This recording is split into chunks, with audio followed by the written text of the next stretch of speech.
ناظرین، کیا محفل میلاد شریف پڑھنا صحیح ہے؟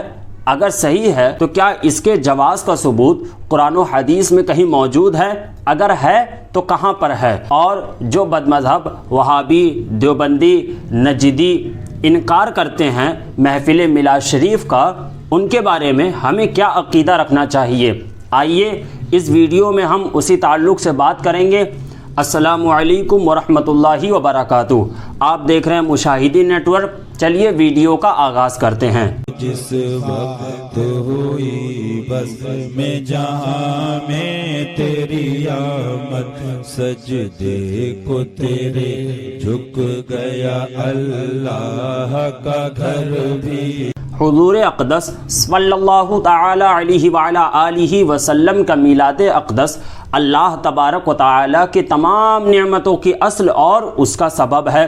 اللہ تبارک و تعالی ہی فرماتا ہے، اعوذ باللہ من الشیطان الرجیم، بسم اللہ الرحمن الرحیم، وَإِن تَعُدُّوا نِعْمَةَ اللَّهِ لَا تُحْصُوهَا، سورۃ النحل آیت نمبر 18۔ یعنی اور اگر اللہ کی نعمتوں کو گنو گے تو ان کا شمار بھی نہیں کر سکو گے۔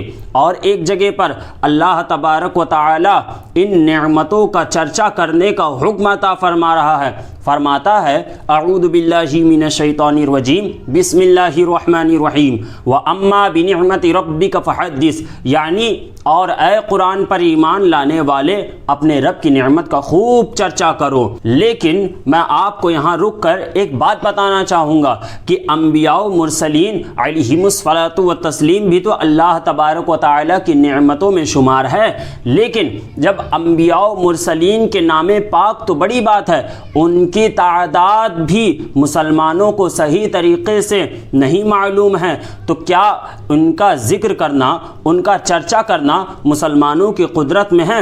ہرگز نہیں۔ لہٰذا حضور اقدس صلی اللہ تعالی علیہ وعلا آلہ وسلم کا میلاد اقدس کا تذکرہ کرنا، اللہ تبارک و تعالی کی جمیع نعمتوں کا چرچا کرنا ہے۔ اب آپ کہیں گے یہ کیسے؟ تو وہ میں یوں کہوں گا کہ اللہ تبارک و تعالی ہی تو فرماتا ہے، حدیث قدسی ہے، رب فرماتا ہے محبوب تمہیں پیدا کرنا اگر مقصود نہ ہوتا تو میں زمین و آسمان، چاند و سورج، کائنات، جن و انس کچھ نہ پیدا کرتا۔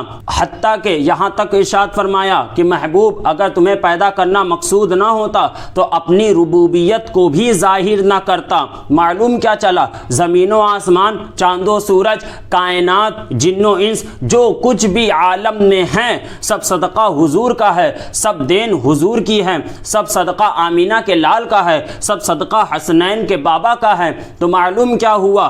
حضور اقدس صلی اللہ تعالی علیہ وعلا آلہ وسلم کے میلاد اقدس کا تذکرہ کرنا اللہ تعالی کی جمیع نعمتوں کا چرچا کرنا ہے، اور ساتھ ہی ساتھ تمام انبیاء و مرسلین علیہم الصلاۃ والسلام کا میلاد شریف بیان کرنا ہے۔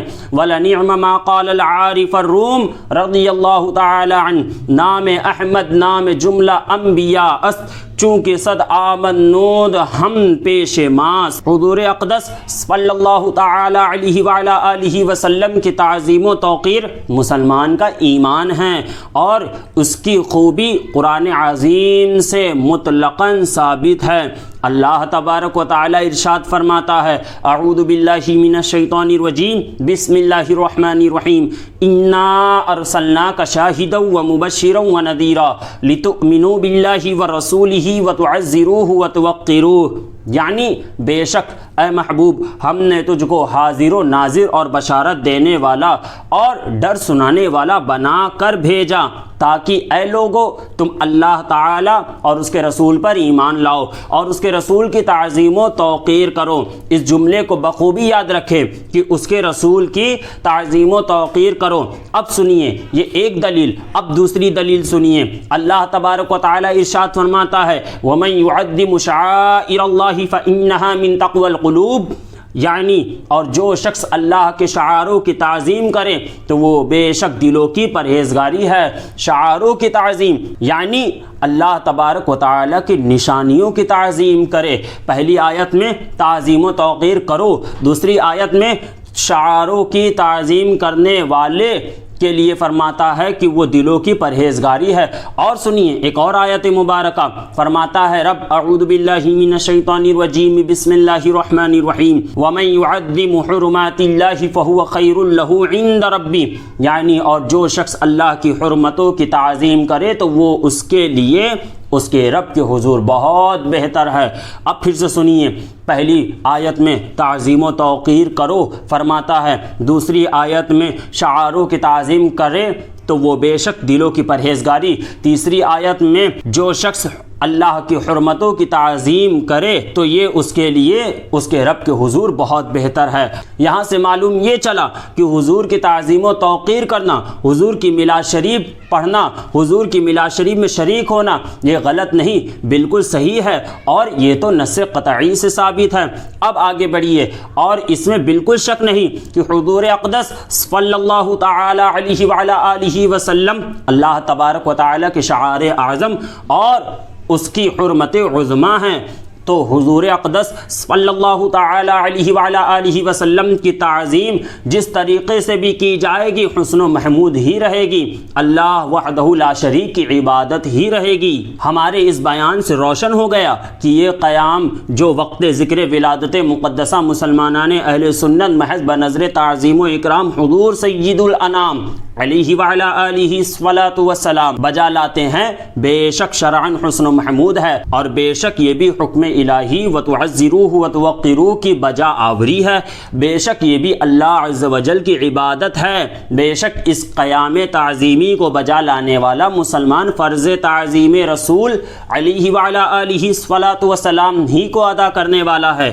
اور بے شک بفضل اللہ سبحانہ وتعالی اس کو فرض ہی کا ثواب ملے گا، کیونکہ خدا ہی تو فرماتا ہے اعوذ باللہ من الشیطان الرجیم بسم اللہ الرحمن الرحیم واما بنعمت ربک فحدث، یعنی اے قرآن پر ایمان لانے والے اپنے رب کی نعمت خوب بیان کرو، اپنے رب کی نعمت کا چرچا کرو۔ اب سنیے، حضور اقدس صلی اللہ تعالی علیہ وعلی آلہ وسلم کی ولادت مبارکہ تمام نعمتوں کی اصل ہے، تو اس کے خوب بیان کرنے، چرچا کرنے قرآن عظیم کے نص قطعی سے ہم کو حکم ہوا، اور خوب بیان اور چرچا مجمع میں بخوبی ہوگا تو ضرور چاہیے کہ جس قدر ہو سکے لوگ جمع کیے جائیں اور انہیں ذکر ولادت باسعادت سنایا جائے۔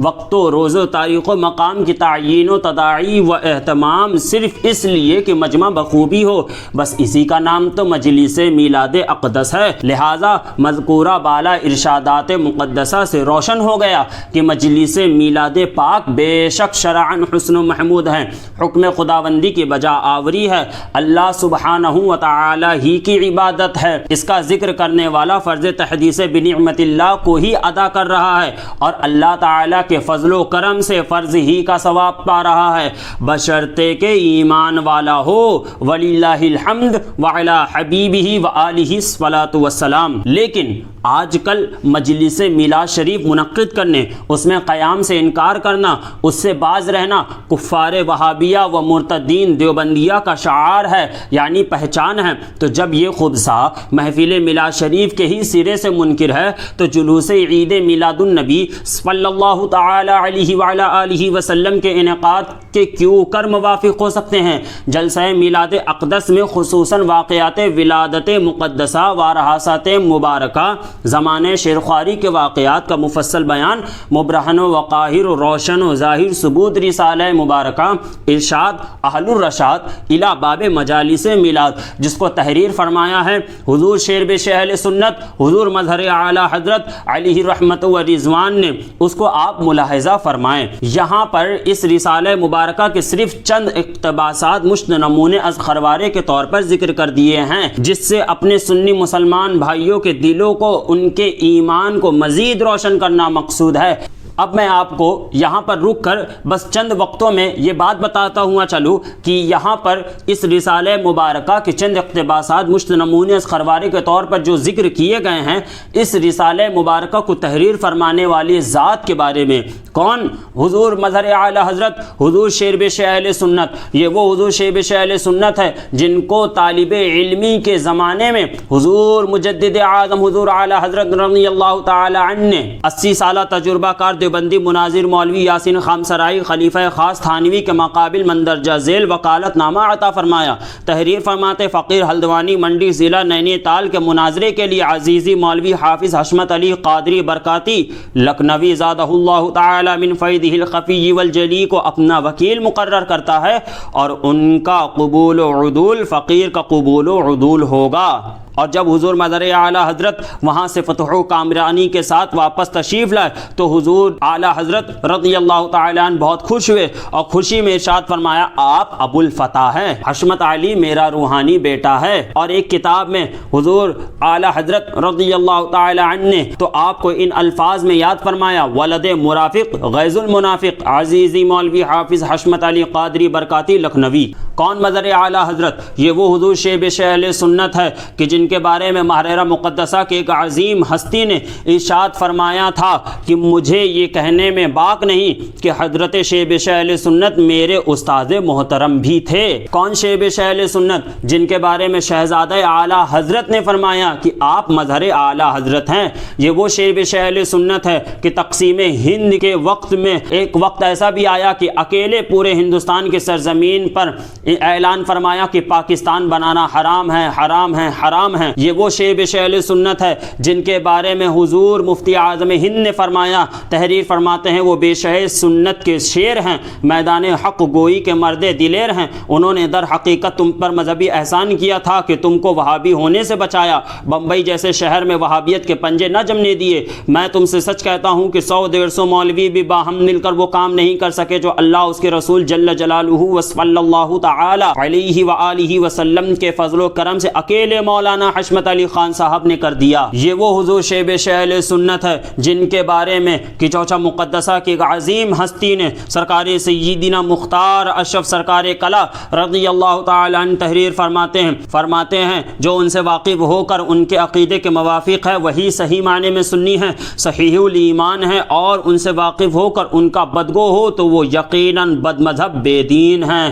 اللہ اکبر۔ یہ حضور شیب اہل سنت ہے جن کی اگر ہم تعریف بیان کریں تو ایک دو ویڈیو نہیں، زندگی بھر ویڈیو بناتے رہے تب بھی ہم ان کا حق ادا نہیں کر سکتے۔ یہ وہی حضور شیب اہل سنت ہیں جن کے رسالہ مبارکہ کے صرف چند مشت نمونے اسخروارے کے طور پر ذکر کر دیے ہیں۔ اب میں آپ کو ایک بات بتاتا ہوں، چلو بارگاہ رب العزت میں یاد مصطفیٰ صلی اللہ تعالی علیہ وعلی آلہ وسلم کی کیا عظمت و اہمیت و رفعت و بلندی ہے، اس کا اندازہ سرکار کی اس حدیث پاک سے لگایا جا سکتا ہے۔ سرکار اعلیٰ حضرت رضی اللہ تعالی عنہ تحریر فرماتے ہیں فتاوی رضیہ شریف میں حضور سید المرسلین صلی اللہ تعالی علیہ وعلی آلہ وسلم فرماتے ہیں جب میں حسب ارشاد الہی سیر سماوات سے فارغ ہوا اللہ تعالیٰ سے عرض کی، اے رب میرے مجھ سے پہلے جتنے انبیاء تھے سب کو تو نے فضائل بخشے، ابراہیم علیہ السلام کو خلیل کیا، موسیٰ علیہ السلام کو کلیم کیا، داؤد علیہ السلام کے لیے پہاڑ مسخر کیے، سلیمان علیہ السلام کے لیے ہوا اور شیاطین، عیسیٰ علیہ السلام کے لیے مردے جلائے، میرے لیے کیا کیا؟ ارشاد ہوا کیا میں نے تجھے ان سب سے بزرگی عطا نہ کی کہ میری یاد نہ ہو جب تک تو میرے ساتھ یاد نہ کیا جائے؟ سبحان اللہ۔ فتاوی رضویہ شریف جلد نمبر 30 صفحہ اس کا 191 ہے۔ اب میں آپ کو آخری ایک عبارت سناتا ہوا چلوں جس کو تحریر فرمایا ہے محدث علی الاطلاق حضرت شیخ عبدالحق محدث دہلوی رضی اللہ تعالی عنہ، جن کو وہابی دیوبندی بھی ماننے کا دعویٰ کرتے ہیں۔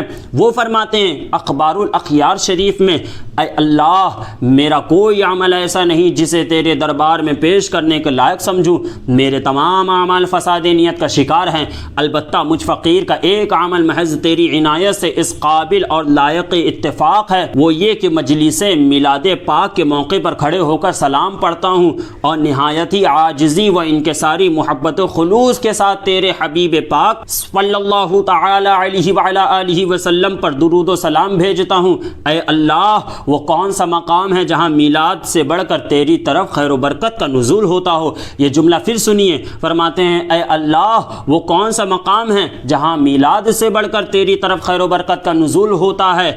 اس لیے ارحم الراحمین مجھے اس کا یقین ہے کہ میرا یہ عمل رائے گا نہیں جائے گا، بلکہ یقیناً تیری بارگاہ میں قبول ہوگا، اور جو کوئی درود و سلام پڑھے اس کے ذریعے سے دعا کرے وہ کبھی مسترد نہیں ہوگی۔ اخبار الاخیار شریف۔ اب میں آپ کو اس کا خلاصہ بیان کروں تو یہ آیات مبارکہ و ارشادات علماء تو اہل سنت و جماعت ہی کے واسطے مذکور ہوئے، لیکن وہابیوں، دیوبندیوں، غیر مقلدوں، نجدیوں کے دھرم میں جب رسول کا علم شیطان سے کم ہے، معاذ اللہ، بچوں، پاگلوں، جانوروں، چارپائیوں کو بھی ان کا سا علم غیب ہے، معاذ اللہ، وہ خدا کے سامنے چمار سے بھی زیادہ ذلیل ہے اور ذرہ ناچیز سے بھی کمتر ہے، معاذ اللہ، تو ایسے رسول کی حدیث ان پر کیا حجت ہو سکتی ہے؟ معاذ اللہ رب العالمین۔ وہابیوں، دیوبندیوں، غیر مقلدوں، نجدیوں کے دھرم میں جب خدا جھوٹا ہے،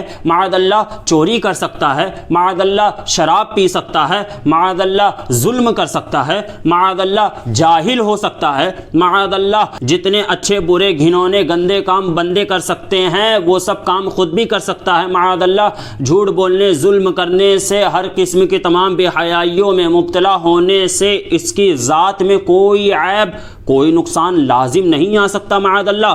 تو ایسے خدا کے کلام کا ان کو کیا اعتبار ہو سکتا ہے کہ جب خدا ہی جھوٹا ہے تو کیا اس کے کلام کو یہ لوگ مان سکتے ہیں؟ ہرگز نہیں۔ ولا حول ولا قوت الا باللہ العلی العظیم۔ یہ وہابیوں، دیوبندیوں، نجدیوں کی گستاخیاں ہیں جنہوں نے اللہ و رسول کی شان میں یہ گستاخیاں کی۔ لیکن ایک آخری بات جو میں آپ کو کہنا چاہوں گا، اگر چوٹی والا کوئی دوسرے مذہب کا آدمی اس طریقے کی گستاخیاں کرے، خالی کرے، انہوں نے کیا نہیں ہے بلکہ لکھا ہے اور لکھ کے چھاپا ہے اور چھاپ کے بیچتے ہیں اپنے مدارس میں، اپنے یہاں پر یہ لوگ ان کتابوں کا درس دیا کرتے ہیں، معاذ اللہ رب العالمین۔ آگے میں اور بھی ویڈیوز لاتا رہوں گا جس میں ان وہابی دیوبندیوں کی خباثتیں ہوں گی، ان وہابی دیوبندیوں کے مکار و فریب سے آپ حضرات کو آگاہ کیا جائے گا، لہٰذا ان ویڈیوز کا انتظار کریں۔ لیکن میں ابھی کے لیے آپ کو اتنا ضرور بتانا چاہوں گا کہ اگر چوٹی والا، اگر دوسرے مذہب کا آدمی اس طریقے کی کوئی گستاخی کرتا ہے تو لوگ ہورڈنگ لگاتے ہیں، بینر لگاتے ہیں، جلوس نکالتے ہیں، دھرنا دیتے ہیں، کورٹ کچہری کے چکر لگاتے ہیں، مار پیٹ پہ اتارو ہو جاتے ہیں۔ لیکن داڑھی رکھنے والا، ٹوپی پہننے والا، کرتا پائجامہ پہننے والا نماز کی آڑ میں آ کر کے اور اس طریقے کی خباثتیں کرے تو لوگ کہتے ہیں کسی کو برا نہیں کہنا چاہیے، ہم کسی کو برا نہیں کہتے، ہم کسی کو برا نہیں کہتے، لہٰذا انصاف کرو۔ اگر دوسرا کرے، دوسرے مذہب کا آدمی، تو کیا حال کرتے ہو؟ اور اگر اپنے مذہب کا کہلانے والا شخص اس طریقے کی گستاخیاں کرے تو لوگ کہتے ہیں ہم کسی کو برا نہیں کہتے۔ ولا حول ولا قوت الا باللہ العلی العظیم۔ اور بھی اس طریقے کی ویڈیوز ابھی آئیں گے، لہٰذا آپ حضرات اس کا بھی انتظار کریں۔ ابھی کے لیے اتنا ہی۔ السلام علیکم ورحمۃ اللہ وبرکاتہ۔